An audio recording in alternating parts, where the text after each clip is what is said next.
Vasai Virar city municipal corporation में mayor और deputy mayor पद के लिए होने वाले चुनाव को लेकर राजनीतिक गतिविधियां तेज हो गई हैं।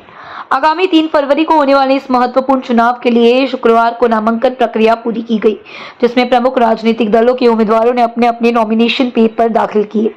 बहुजन विकास अघाड़ी की ओर से मेयर पद के लिए अजीब यशवंत पाटिल, प्रफुल्ल सानी और निषाद चोरगे ने आवेदन दाखिल किया है। वहीं डिप्टी मेयर पद के लिए मार्शल लोपेस और कन्हैया भोईर ने अपना नामांकन प्रस्तुत किया। बहुजन विकास अघाड़ी की ओर से एक से अधिक नामांकन दाखिल किए जाने से ये संकेत मिल रहा है कि पार्टी के भीतर अंतिम नाम पर निर्णय पार्टी नेतृत्व द्वारा रणनीतिक रूप से लिया जाएगा। दूसरी ओर भारतीय जनता पार्टी ने भी पूरी मजबूती के साथ चुनाव मैदान में उतरते हुए अपने उम्मीदवारों के नामांकन दाखिल किए हैं। भाजपा की ओर से मेयर पद के लिए दर्शना त्रिपाठी और डिप्टी मेयर पद के लिए नारायण मांजरेकर ने नॉमिनेशन फाइल किया है। भाजपा इस चुनाव में विपक्ष की भूमिका में रहते हुए भी अपनी उपस्थिति और ताकत दिखाने का प्रयास कर रही है। अगर महानगर पालिका की संख्या बल की स्थिति पर नजर डालें तो बहुजन विकास अघाड़ी के पास कुल 71 सदस्य हैं, जबकि भारतीय जनता पार्टी के पास 44 सदस्य हैं। इस स्पष्ट बहुमत को देखते हुए राजनीतिक जानकारों का मानना है कि वोटिंग के बाद बहुजन विकास अघाड़ी का ही मेयर चुना जाना लगभग तय माना जा रहा है। संभावना जताई जा रही है कि चुनाव प्रक्रिया वॉइस वोट के माध्यम से पूरी की जाएगी। अब सभी की निगाहें 3 फरवरी पर टिकी हैं, जब वसई विरार महानगर पालिका को नया मेयर और डिप्टी मेयर मिलने वाला है। ये चुनाव आने वाले समय में शहर की राजनीति और विकास की दिशा तय करने में अहम भूमिका निभाएगा। Bureau report, VRS news. महापौर पदाची उमेदवारी अर्ज दाखल केलेला आहे। कोण कोण आहेत महापौर, उपमहापौर आणि कशा पद्धतीची प्रोसेस आहे?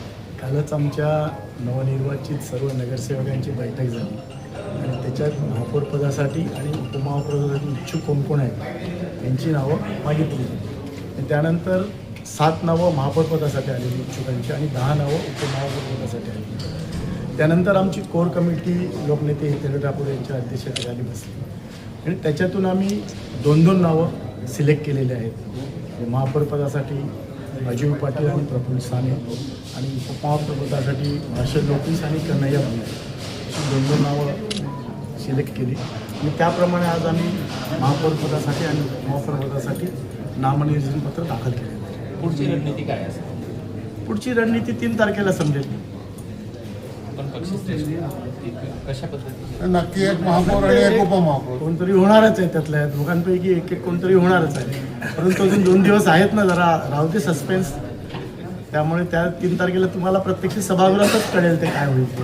निर्णय सर्वानुमते होणार, आवडीचा होणार ओके। आज आपण महापौर आणि उपमहापौर पदाचे 2 फॉर्म भरलेले आहेत। आज आम्ही महापौर पदासाठी आमच्या दर्शनाताई कोटक त्रिपाठी यांना महापौर पदासाठी आणि उपमहापौर पदासाठी आमच्या नारायण सुरेश मांजरेकर या दोघांचे फॉर्म भरलेले आहेत। आताच फॉर्म भरून आम्ही बाहेर आलो। कशा पद्धतीची रणनीती असणार आहे पुढची? कारण आपल्याकडे जे संख्याबळ आणि सत्ताधाऱ्यांचं संख्याबळ याप्रमाणे आपली पुढची रणनीती कशी असेल? रणनीती ही जाहीरपणे सांगायची नसते। निश्चितपणे तुम्हाला ज्या दिवशी मतदान होईल त्या दिवशी कळेल आमची रणनीती काय होती। कमी संख्याबळामध्ये काय आपण लोटस अप्रेस करणार आहे? संख्याबळ कमी कुठे आहे? 43 अधिक 1 44 संख्याबळ आहे। बहुमतापासून फक्त 14 लांब आहोत।